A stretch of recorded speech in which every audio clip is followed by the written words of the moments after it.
17 years ago, my father slammed the door in my face and told me I was no longer his daughter. That night, standing in the rain with a single duffel bag, I stopped being Amara Whitfield, the obedient child, and became the girl he erased. His words carved a wound so deep it never fully closed. If you want to fly, do it without me. I built a life from that exile, but nothing prepared me for what happened when I walked back into his world at my brother's wedding. The foghorns Camden Harbor moaned through the morning mist, mixing with the sharp smell of coffee that filled my kitchen. Light seeped weakly through the window, heavy with that gray, damp chill New England always carries in the fall. I sat at the counter with an envelope in my hands, the words pressed across the front in looping cursive. Whitfield family. My fingers trembled as I slid it open. Inside lay a wedding invitation, cream cardstock edged with gold, announcing that my younger brother Matthew was marrying Hannah in 2 weeks' time. And there it was, in careful print, the word that hit harder than the cold air seeping in through the window frame. Family. After 17 years of silence, after being thrown out and cut off, somehow I was still listed as family. A rush of heat spread through my chest, equal parts anger and ache. Was I really family? Or just a name they couldn't edit out without raising questions? I stared at the word until the letters blurred, then lifted my eyes to the framed photograph on the wall. It takes a lot of effort to bring these stories to life for you. If you support us with a simple subscribe, it doesn't just help the channel, it gives us the strength to create even more powerful stories for you. We truly appreciate you. It showed the rescue helicopter I'd flown a dozen times into storms and chaos. That machine had been more of a home to me than the house I'd been forced out of. The shrill buzz of my phone shattered the moment. One new message. No name attached. Just the blunt words flashing on the screen. Don't come. Don't embarrass him. I froze. The pulse in my throat pounding against my skin. I didn't need to ask who him was. Only one man had the power to send those words slicing through me like glass. My father. I set the phone down slowly, the silence in the room so thick I could hear my own breathing. Then I let out a shaky laugh, bitter at first, but sharp with resolve. I tore the message into digital nothing and whispered to the empty room. I'm going. Not for him. For Matthew. And for what Hannah already knows. On the counter beside the invitation, I placed a small object I always kept hidden at the back of a drawer. A strip of medical gauze, stained and stiff with old salt water. The fabric had saved someone's life once, and its story was mine alone, for now. Its presence was a quiet promise that the past wasn't finished with me yet. The night comes back to me in fragments. The heavy reek of my father's cigarettes. The grit of concrete dust still clinging to his shirt from the job site. The slam of papers on the kitchen table. He didn't even bother sitting down.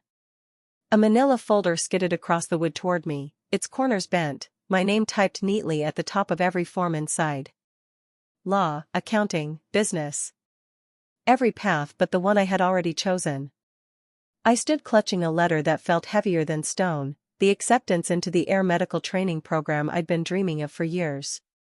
My hand shook as I held it out, like a child offering proof she was worth keeping. He didn't glance at it. His eyes stayed cold, locked on mine. This house isn't raising a sky taxi driver, he said flatly, voice laced with disdain. I swallowed hard, heart pounding in my ears. I'm choosing the sky, I whispered. It was the first time in my life I'd ever contradicted him. The silence that followed was colder than the rain tapping against the kitchen windows. Then he walked to the front door, pulled it open, and without raising his voice said, "You want to fly? Fine. Start by surviving without me. Get out." My mother burst into tears, rushing to him, clutching his arm, begging through broken sobs. Her voice was drowned by the thunder outside and his stony refusal to soften. On the staircase, Matthew hovered, pale and stricken, his eyes darting between us. Loyalty to our father weighing heavier than the apology he couldn't say aloud. I remember the sound of my own breath, shallow, as if the walls of the house themselves had pushed me out. I lifted the strap of my duffel bag, heavy with nothing more than a few clothes, a pair of worn sneakers, and the folded acceptance letter pressed deep in the side pocket. The rain hit like needles when I stepped outside. My jacket clung to my skin, soaked through within seconds. Behind me, the door slammed shut, the echo sealing the fracture that would split 17 years wide. The air smelled of wet cement and smoke, and I knew, even then, it would haunt me forever. I tightened my grip on the bag, set my jaw, and walked into the storm. Every step in the dark, I repeated one vow in my head. From now on, every mile I run will be my answer. Back in the present, I sat at my small kitchen table with my flight log open, pages filled with scrolled notes from missions that blurred together. One entry caught my eye, dated October 2012. My handwriting leaned urgent, cramped by adrenaline. Cliff rescue. Female. 16 to 17. Hypothermia risk. The memory snapped back, sharp as salt spray. A storm off the coast. Winds battering the rotor blades. Ropes whipping as I rappelled down the slick face of a cliff. The girl clung desperately to the rocks, her knuckles bloodless, eyes wide with terror. I could feel the vibration of her shivering through the rope as I hooked onto her harness. I pressed my forehead against hers, locking her gaze in the howl of the wind. Breathe with me. Just look at me. Don't let go. My voice was calm, though my own arms burned from the strain. Inch by inch, we rose together, the sea clawing at our heels, until finally the winch lifted us clear. By the time we reached the chopper, my hands were raw. The strip of gauze I'd wrapped around her arms soaked stiff with seawater. I still keep that strip, faded and brittle, tucked away like a secret only I understand. Later, I'd received a message, just a short note from someone signing only as H, words of gratitude for saving her life. For years, I never knew who she was. I carried the mystery like an unanswered question. It wasn't until a few weeks before Matthew's wedding that the truth landed like another storm. Hannah, his bride, was the girl from that cliff. She looked me in the eye, her voice steady, but full of weight. You saved me once, and I've never forgotten. Tomorrow, I'm going to tell them. Everyone needs to know who you are. The rehearsal dinner smelled of garlic butter and scallops, the kind of scent that clung to your clothes long after you'd left. Country music played low under the hum of conversation, glasses clinking, silverware chiming against plates. I smoothed the skirt of the simple dress I'd chosen, neat but unassuming, and took my seat halfway down the table. At the head, my father leaned back with the air of a man who owned not just the room, but the entire town. He swirled his glass of wine, eyes narrowing at me before his mouth twisted into a half-smile. Flying in circles all day, he drawled, loud enough for everyone to hear. What good does that really do for anyone? The room froze. Forks hovered midair.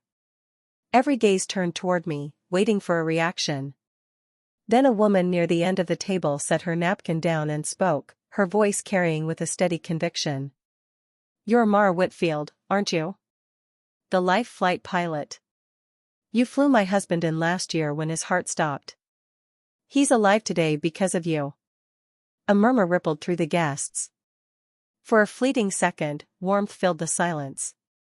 Recognition. Gratitude. But my father cut it short with a sharp shake of his head. Don't exaggerate, he snapped. It's a reckless stunt job, nothing more. Don't paint it as something noble. Another voice joined in, rough but respectful. One of his old firehouse friends leaned forward, meeting his eyes. Robert, it's dangerous work and it matters. You know it does. Color rose up my father's neck. He barked back. Not in this family, it doesn't. We don't call that a profession. Beneath the table, Hannah's hand found mine. A small squeeze, quick but firm. Her whisper hidden under the scrape of chairs. Tomorrow, she said. I'll tell them. I lifted my glass of wine, let the tartness settle on my tongue, and smiled. Not in defiance, but in calm. No retort, no scene. Just the quiet strength of someone who had weathered storms harsher than this. Across the table, my father's stare burned into me, trying to crush me as he always had. But this time I didn't flinch. I'd already learned how to stand steady in the eye of a hurricane. Later that night, the wind screamed down the coast, rattling the thin window panes of the small inn where I was staying. I sat alone at the desk, the ocean's roar crashing in time with the pulse in my ears. In front of me lay a wooden box I hadn't opened in years. Its hinges creaked as if even they carried the weight of memory. Inside, folded carefully, was a letter from my mother. The paper had yellowed, her handwriting delicate but unwavering. Hope is the thing with feathers.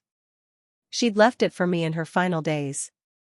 A whisper of faith pressed into ink when her voice could no longer carry the words. Beneath it, another envelope, never sealed. The letter I had once written to my father, inviting him to watch me receive a medal for distinguished service. My words blurred where tears had fallen years ago. I had never sent it. He had never known. I reached for my phone, almost on instinct, and scrolled back to the message that had clawed at me earlier. Don't come. Don't embarrass him. Tonight, I traced it to its source. And the truth landed like a punch to the ribs. The number belonged to one of his spare phones. It had been him all along. My hand shook, but not from fear. Anger steadied me. He hadn't just denied me. He wanted to erase me completely, to keep me invisible, even here, at my own brother's wedding. I captured the screen, the damning evidence, and stored it away. Then I deleted the thread. Not a surrender, but a choice. Tomorrow would speak louder than any reply I could send. One by one, I returned the letters to the box. On top, I laid the strip of salt-stained gauze, brittle now with age. 3 relics stacked like layers of my life. My mother's hope, my father's absence, and the life I had fought to save when no one believed in me. I closed the lid gently, the storm outside clawing at the walls, and whispered into the dark. Tomorrow, the truth will stand on its own. The old boathouse had been transformed with strings of golden lights and white blooms tucked into every corner, but the smell of salt water still clung to the beams. Waves slapped against the pilings below, the wind outside rising with the kind of restless energy that warned of a storm moving in. Guests laughed, glasses clinked, and for a moment, the celebration carried on as if nothing dark hovered on the horizon. Then my father rose, wine glass in hand, his voice cutting through the music like a blade. Some people think flying in circles all day counts as serving the community, he said, letting the pause stretch. To me, it's nothing but showing off. The room stilled. Eyes flicked toward me. Curious. Unsettled.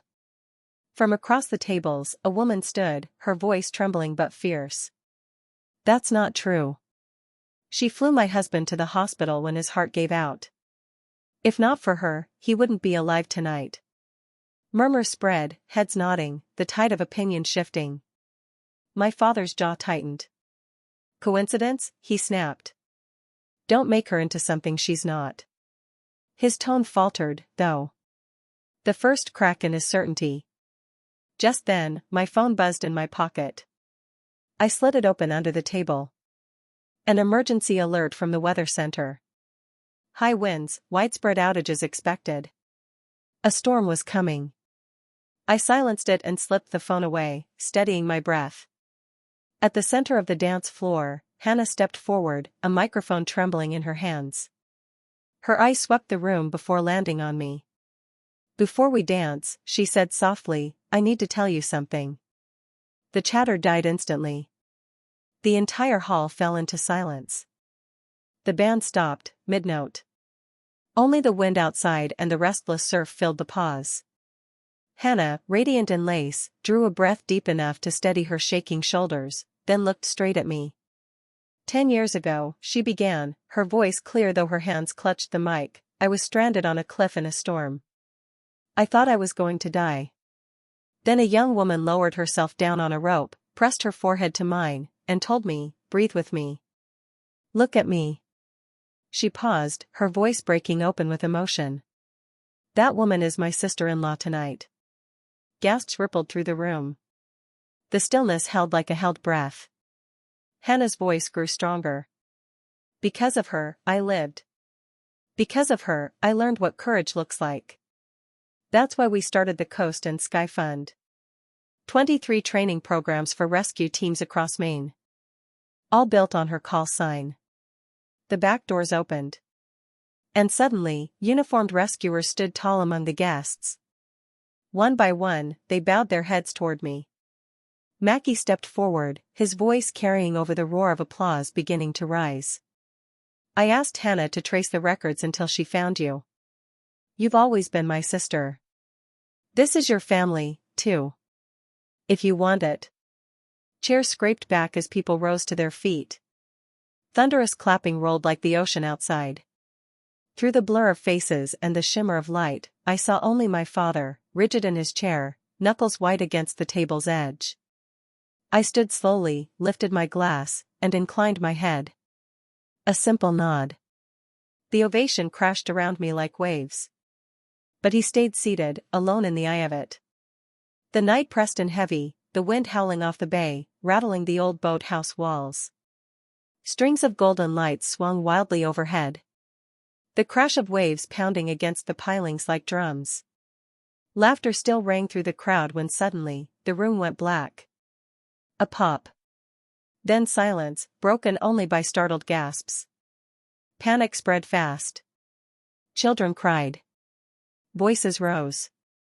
The storm outside shrieked through the cracks. Phone screens flipped on, scattering shards of light across anxious faces.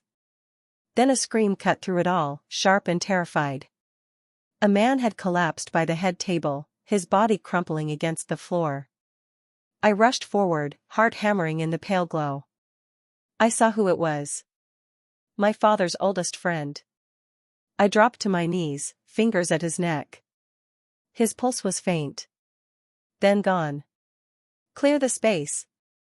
I shouted, my voice slicing through the chaos. I need light here. My father loomed over me, frozen, blocking the beam of a phone. For a split second, we locked eyes. His wide with shock. You're in my way, I barked. Step back. And for the first time in 17 years, he obeyed. Training surged through me, hands interlocked. I drove compressions into his chest. You, get the AED. You, mouth to mouth with me, now. A nurse in the crowd dropped beside me, following my lead. The air was thick with salt and sweat, the acrid smell of fear. Each push rattled my arms. Each breath a gamble against the dark. The man's chest rose under the strobe of cell phone beams. The rhythm of my compressions matching the relentless pound of the sea. Minutes stretched, brutal and endless, until flashing red lights broke through the storm outside. Paramedics burst in, sliding a stretcher across the wet floor. Even as they loaded him, I stayed pressing down, blood and sweat streaking my sleeves. Then, suddenly, his body jerked. A cough. A gasp. Life clawed its way back. The hall was silent. Breath held in unison. Until a single clap started. Then another. Applause swelled slowly, rolling like thunder, like waves breaking against the shore.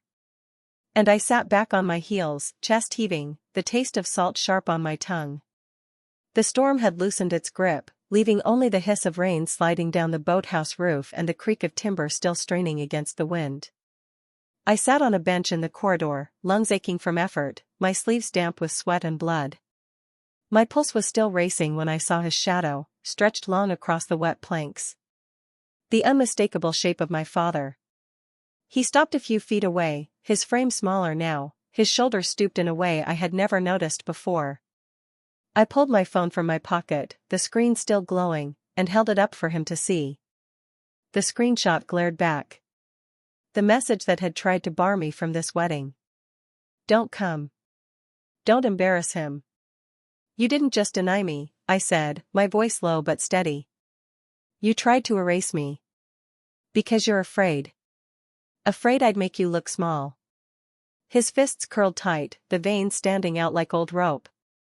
For a moment, I thought he'd explode. But instead, his eyes flickered. Wet. Trembling. When he finally spoke, the words cracked apart. I don't know how to stand next to you anymore. Behind us, footsteps. Matthew appeared, his face pale, caught between us. This isn't about who was right 17 years ago, he said firmly. It's about who we decide to be tomorrow morning. Hannah emerged from the doorway, pressing a microphone into my hand. Say something, she whispered. The students are here. They're listening. I turned back toward the hall, toward rows of young faces, still wide-eyed from the storm. I drew a breath and let the words come. If someone throws you out the door, I said slowly, remember, doors aren't just for leaving. They're also for coming back. Once you've built your own wings. A ripple of applause broke. High-pitched claps from the children first, then deeper, heavier hands joining in. A few adults wiped their eyes. I looked back at my father. He said nothing, but for the first time, his eyes lowered. Not in contempt, but in surrender. The sky was a pale wash of silver when the rotors began to turn, scattering gulls into the air with their shrill cries. I lifted the life flight helicopter smoothly off the pad. The bay still draped in morning fog that peeled back in slow ribbons as the sun crept higher. Beneath me, Rockport shrank to a scatter of rooftops, the docks stretching out like the bones of an old hand.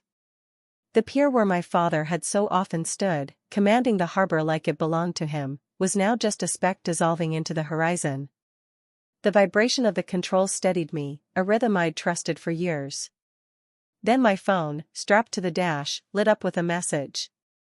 I glanced at the screen, my pulse catching despite myself. From his main number. The first time in nearly 2 decades. If you want, meet me at the pier. No past. Just learning how to stand beside each other. I let the words hang there. The glow of the text bright against the morning haze. For a long moment, I didn't move. Didn't type. Didn't answer. Then I pressed the button, the screen going dark. Sunlight struck the windshield, painting my reflection back at me. My face was calm now. The tightness around my eyes eased.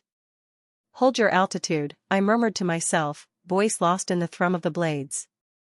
The helicopter skimmed low over the bay, casting a long shadow across the rippling water. My silhouette and the aircraft's merged into one dark shape, sliding over the waves, framed in light. It was more than flight. It was proof. Proof that I had built something solid. That I could stand alone. And that even the door once slammed in my face could remain open, waiting, if I ever chose to step back through.